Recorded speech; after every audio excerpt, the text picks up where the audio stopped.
Olá, estamos de volta então dando continuidade ao nosso curso de Direito Previdenciário, a nova matriz, já de acordo com a reforma da Previdência, e nós vamos então ingressar na parte constitucional da matéria, especificamente o artigo 194, que traz o conceito e a organização da Seguridade Social. Neste ponto, a reforma da Previdência não mexeu em muita coisa. Houve uma pequena alteração em um dos princípios que regem a Seguridade Social. Vamos então ao conceito de seguridade. De acordo com o artigo 194, Seguridade Social é um conjunto integrado de ações de iniciativa dos poderes públicos e da sociedade, visando atender os direitos relativos à saúde, previdência e assistência social.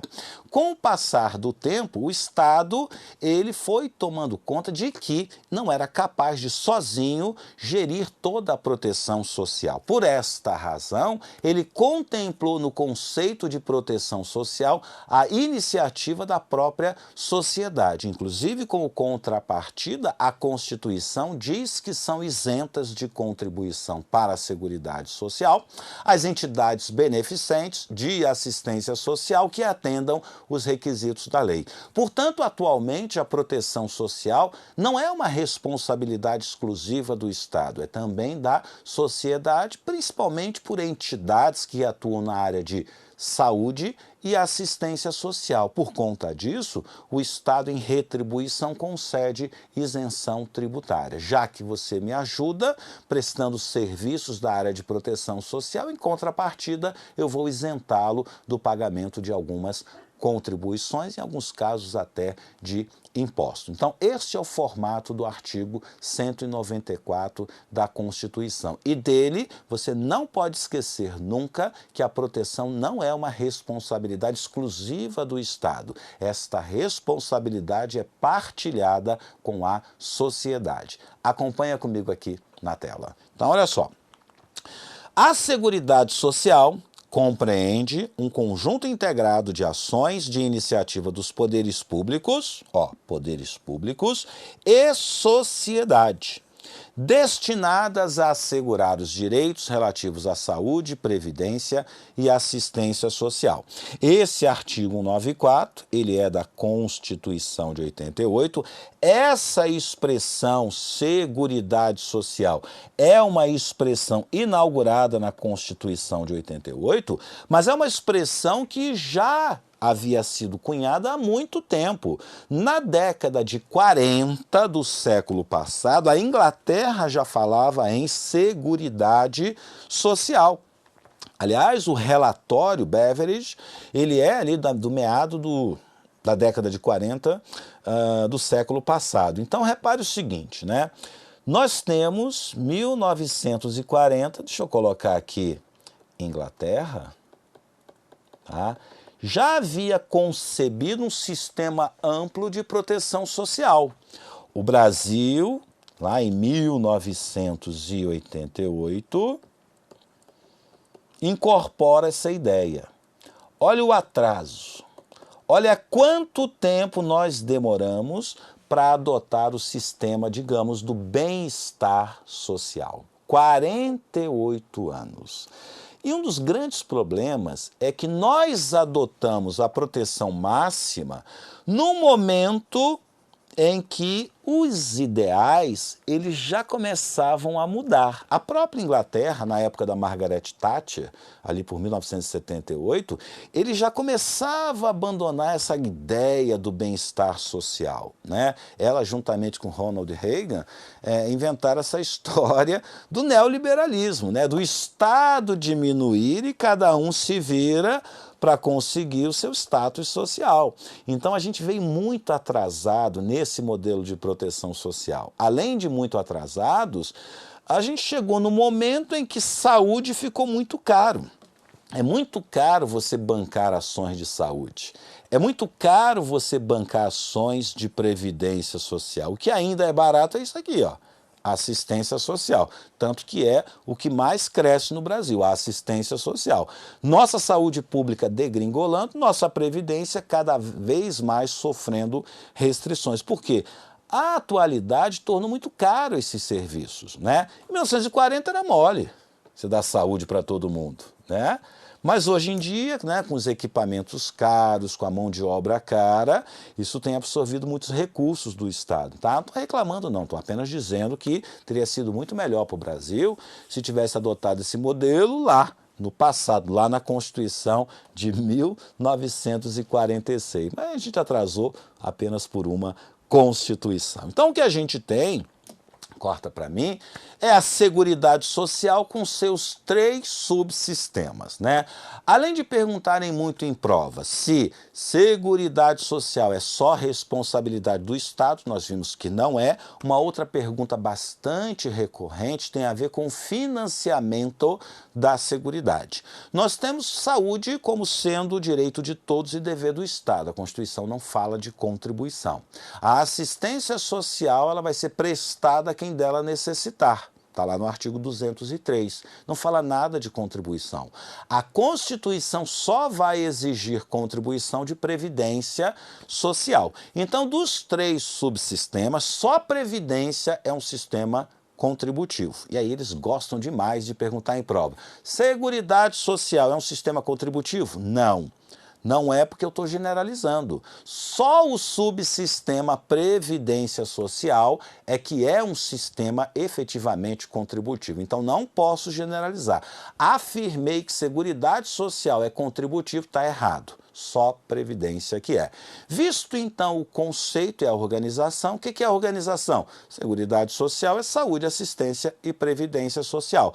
Vamos conhecer os princípios que regem a Seguridade Social, que, aliás, a Constituição sequer chama de princípios, chama de objetivos. A doutrina é que fala, bom, é melhor falar em princípios que objetivos, mas tanto faz.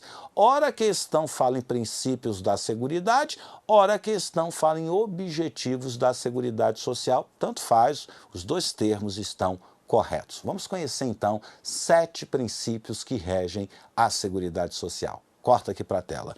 Nós estamos no título 8 da Constituição, da ordem social. Tá? Aí o 194 conceitua o que é seguridade. Parágrafo único do 194 nos traz esses objetivos. Mas já falei, objetivo, na verdade, são princípios, né? Bom, nós temos as normas jurídicas, não temos? As normas jurídicas, elas se dividem em princípios e regras. A gente é muito acostumado com regras, né? Regra é aquela que se encaixa perfeitamente no fato. Matar alguém. Matar alguém é uma regra. E a gente tem princípios, que são conceituações jurídicas que se encaixam em várias situações. Então, matar alguém é uma regra. Agora, a presunção de inocência é um princípio. Se encaixa em várias situações.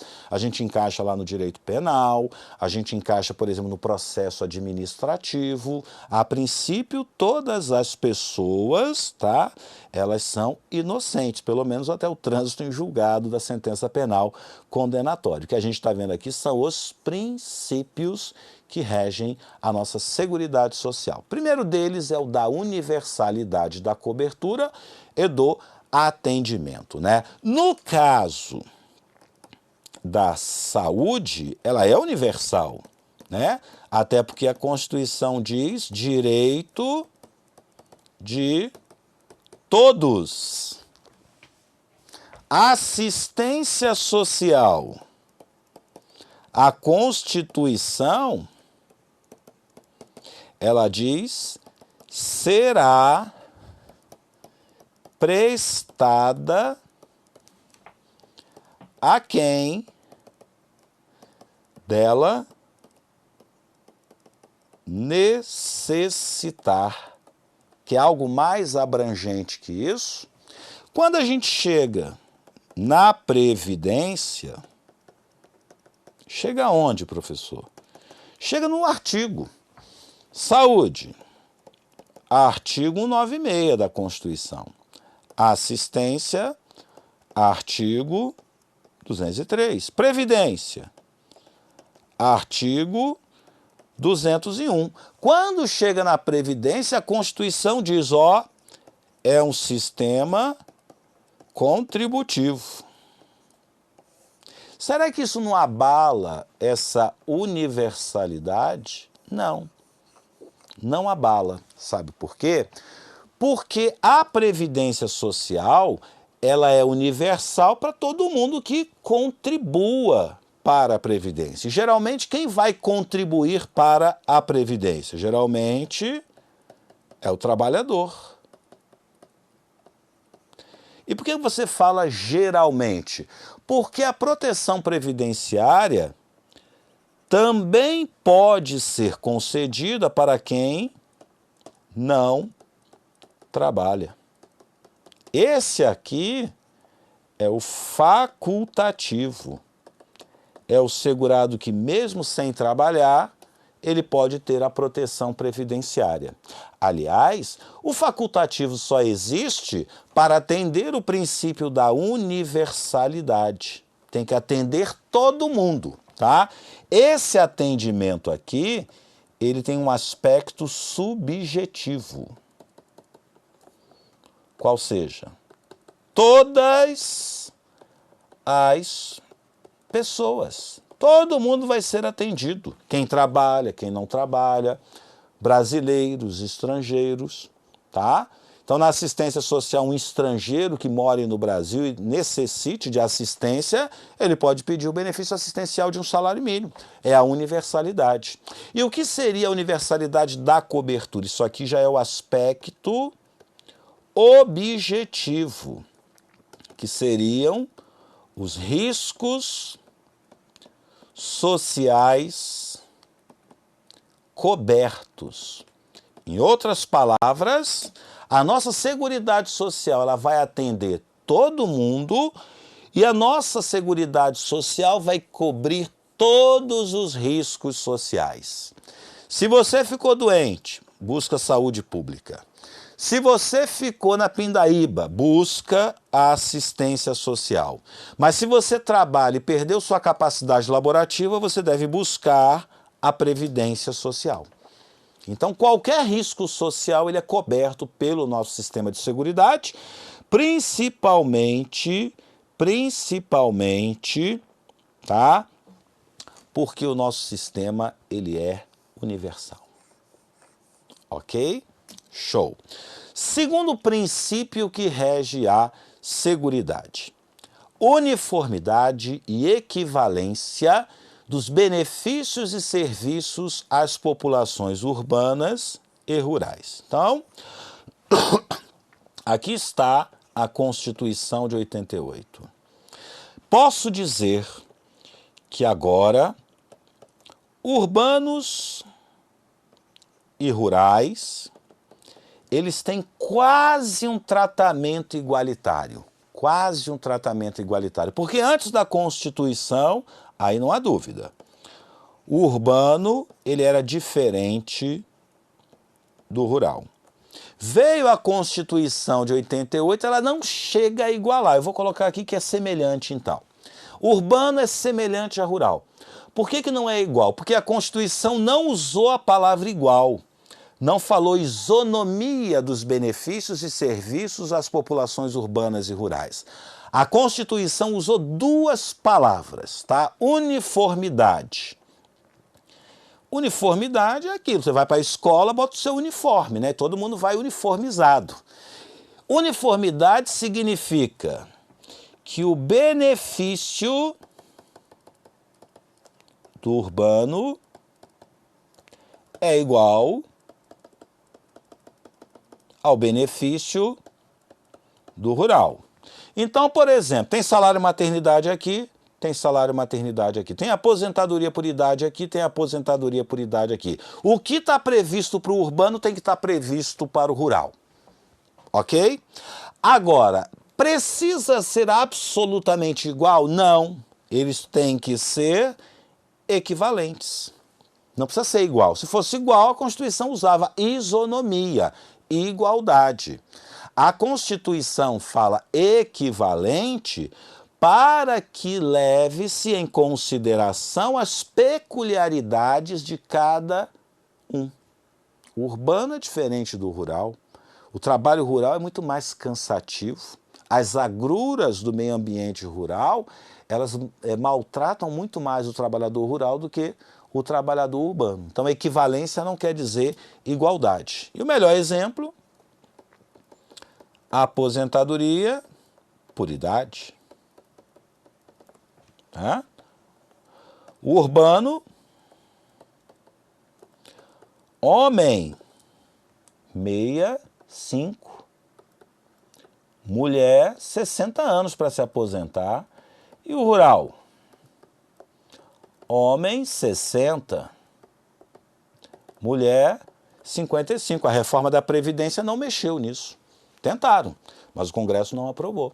Manteve intacta a idade reduzida do rural. Beleza? Então, o urbano vai ter um rol de benefícios e o rural vai ter direito ao mesmo rol de benefícios. Isso é uniformidade. O tratamento precisa ser exatamente igual? Não.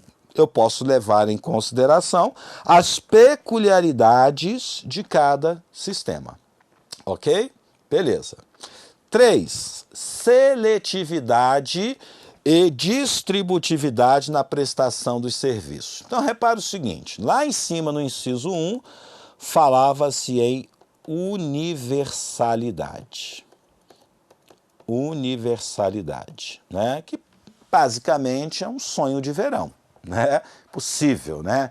Uma nação pobre como a nossa, atender todas as pessoas, cobrir todos os riscos sociais a contento. É impossível. Você vê, Estados Unidos, o país mais rico do mundo, não tem saúde pública, né? Se eles, que são os mais ricos, não conseguem dar uma saúde pública, né? Como é que nós iríamos conseguir? Bom, fazendo certos ajustes, sendo seletivos. O que se entende por seletividade? É dar apenas para quem precisa. De modo que, se você não precisa do benefício, corta para mim, você não vai receber o benefício. Bom, imagine o salário família. Salário família é um valor mínimo, né? Eu preciso dar o salário família para todo trabalhador? Não tem necessidade. Salário família é importante para quem ganha menos, para quem é de baixa renda. Posso fazer isso sem ferir o princípio da igualdade? Pode, usando o princípio da seletividade. Eu posso ser seletivo porque assim promovo uma maior distribuição de justiça social. A seletividade, ela meio que mitiga a universalidade. Beleza? Então, a seletividade, ela justifica por que alguns benefícios estão previstos para alguns e não está prevista para outro.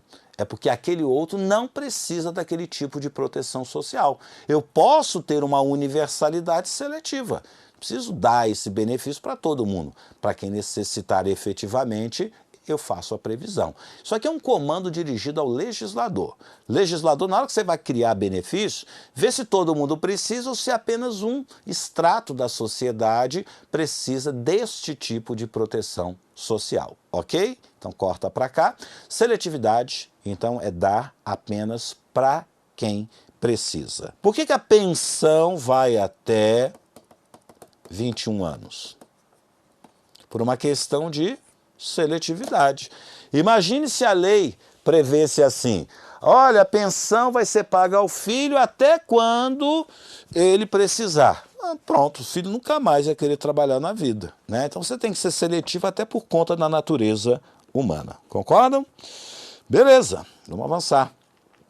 Irredutibilidade do valor dos benefícios. Seguinte, essa irredutibilidade, ela é nominal, ela é quantitativa, tá? Por força de decisões do Supremo Tribunal Federal. Então eu não posso reduzir a quantidade. É a mesma proteção da irredutibilidade do salário. Eu não posso reduzir o salário, não posso reduzir o subsídio dos magistrados, tá? É uma irredutibilidade chamada nominal. O que é isso? Isso daqui não garante o reajuste. O que garante o reajuste é o artigo 201, parágrafo 4º, que diz que é assegurado o reajustamento dos benefícios para preservar-lhes em caráter permanente o valor real conforme critérios definidos em lei. Isso aqui, ó, é um princípio voltado para a previdência, tá? Não vale para assistência social. Beleza? Show! Então vamos lá para mais um princípio que rege a Seguridade Social. Equidade na forma de participação no custeio. Interessante, né? Equidade não é uma palavra que a gente use no dia a dia. Ninguém numa conversa, numa discussão, fala para o seu oponente, você não está agindo com equidade. Ou ninguém fala para sua namorada, olha, você não está agindo com equidade, né? Não é uma palavra do nosso dia a dia, o que dificulta o entendimento do que seja equidade na forma de participação no custeio. Custeio é o financiamento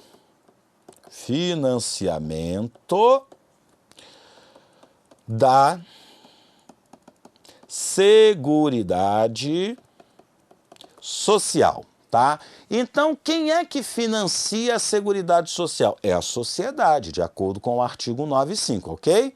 Agora, a participação nesse financiamento tem que ser feito com equidade. E aí a gente volta. O que significa equidade? Bom senso. Bom senso, né? Então, bom senso, que é algo tão óbvio e tão ausente no nosso dia a dia. O que seria bom senso no financiamento da Seguridade? Simples. Se o cara tem muito dinheiro, ele paga mais. Se o cara tem menos dinheiro, ele paga menos. Isso é bom senso, né? Se a empresa tem muito empregado, ela contribui de um jeito. Se a empresa tem pouco empregado, ela contribui de outro jeito. Então, em razão disso, a cobrança, ela pode ser diferenciada. A cobrança pode ser diferenciada em razão do porte da empresa. Empresa grande paga mais que empresa pequena. Isso é bom senso. Pode ser em razão da atividade econômica. Ou pode ser em razão da condição estrutural do mercado. Pode ser também em razão da utilização intensiva de mão de obra. São todas as situações que permitem que a cobrança seja diferenciada. Corta para mim. Então, por que essa pessoa paga menos do que eu? Bom senso. Equidade na forma de participação no custeio. Perguntou por que alguém paga mais do que o outro ou por que um segmento econômico paga mais que outro segmento, justifique com equidade na forma de participação no custeio. É um princípio que rege a Seguridade. A cobrança não precisa ser igual para todo mundo. A cobrança pode ser diferenciada. E isso se mostra muito presente no custeio. Tem gente que contribui com uma alíquota de 7,5% e tem outros que podem contribuir com até 22%, com as novas alíquotas da reforma previdenciária. O que é que justifica isso? A equidade na forma de participar no custeio. Quem ganha mais, paga mais, quem ganha menos, paga menos. Isso já existe no direito tributário, que tem a ver com a capacidade contributiva. Aqui ele reaparece apenas com uma nova roupagem, mas o princípio é o mesmo. Beleza? Volta para cá. Mais um princípio, tá? Esse modificado pela reforma da Previdência. O famoso diversidade da base de financiamento. O financiamento da Seguridade tem que ser diversificado, beleza? Pois bem, essa diversificação, ela continua, ela permanece igual. Continua aqui, diversidade da base de financiamento. Se te perguntar, por que eu cobro dele? Ué, porque o sistema tem que ser diversificado. Ah, mas por que ele paga mais do que o outro? Porque tem que haver equidade na forma de participação no custeio, beleza? Perguntou por que um paga mais que o outro, é equidade. Perguntou por que esse cara está contribuindo para a Previdência, porque o sistema tem que diversificar. O mesmo, aliás, corta para mim, que você vai fazer quando passar no seu concurso, né? Você vai receber o seu primeiro salário, você não vai investir numa coisa só, você vai diversificar o seu investimento, né? As meninas, por exemplo, vão investir em bolsas, sapatos, perfumes, né? Vai diversificar, não vai gastar tudo numa coisa só. Homem que é assim, né? Vai lá e gasta tudo. Quer o quê? Compra um carro. Pronto, só acabou o dinheiro, fica 36 meses pagando o carro, não tem dinheiro para fazer mais nada. A mulher é mais esperta, ela diversifica os seus investimentos, segue à risca o princípio da diversidade. Mas o que ele mudou com a reforma da Previdência? Primeiro, qual é o grande objetivo da reforma? Combater o déficit da Previdência, que muitas pessoas dizem que não existe e outros dizem que existe. Para acabar com essa história, como é que vai ficar agora? Corta para cá. Ó, diversidade da base de financiamento, identificando-se em rubricas contábeis específicas para cada área as receitas, as despesas nas ações de saúde, previdência e assistência. Preservado o caráter contributivo da Previdência Social. Pronto, vai acabar com essa história. Saúde arrecadou tanto e blum, gastou tanto. Assistência teve essa receita e gastou tanto. E Previdência Social teve essa receita e gastou tanto. Pronto, vai estar contabilizado, não vai ter como discutir. Aí vai ficar muito mais claro se a Previdência é ou não um sistema deficitário. Então não traz uma modificação efetiva, apenas vai clarear o sistema contábil para justificar se há ou não realmente o déficit previdenciário. Então foi uma mudança mais contábil do que de estrutura, mas que vai ajudar as pessoas a terem consciência da real saúde financeira do seu sistema de proteção social. Então aqui nós temos uma novidade da reforma da Previdência. Beleza? Sétimo e último princípio, tá? Eu já havia alertado a vocês, né? Custeio é tríplice forma de custeio, tá? Mas, desculpa, a administração ela é quadripartite. Então, na Seguridade Social, nós vamos ter o caráter democrático e descentralizado da administração, mediante gestão quadripartite, com participação dos trabalhadores, dos empregadores, dos aposentados e do governo nos órgãos colegiados. E aí a gente dá um exemplo. Conselho Nacional de Previdência Social. Ele tem 15 membros, tá? Desses 15 membros, 6 representam o governo e 9 representam a sociedade. E desses 9, nós vamos ter 3, 3 e 3. 3, 3 e 3 representando quem? Trabalhadores, empregadores e aposentados. E 6 representando aqui o governo. Conselho Nacional de Previdência Social, se você quiser se aprofundar, ele está ali no artigo 3º da Lei 8.213 de 91, tá? Então, corta para mim, a gestão da Seguridade Social, vale para saúde, assistência e previdência social, ela é quadripartite, tá?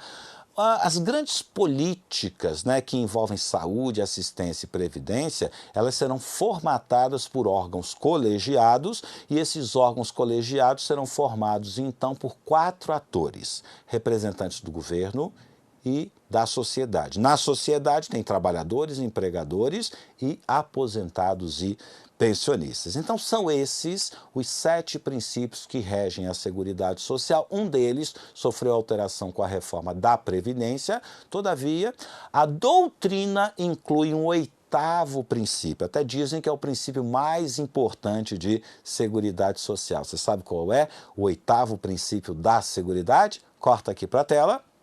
O oitavo princípio, deixa eu colocar ele aqui, ó, seria a solidariedade. Está expresso, professor? Tá. Ele não está expresso no artigo 94. Tá? Ele está expresso no artigo 3º da Constituição.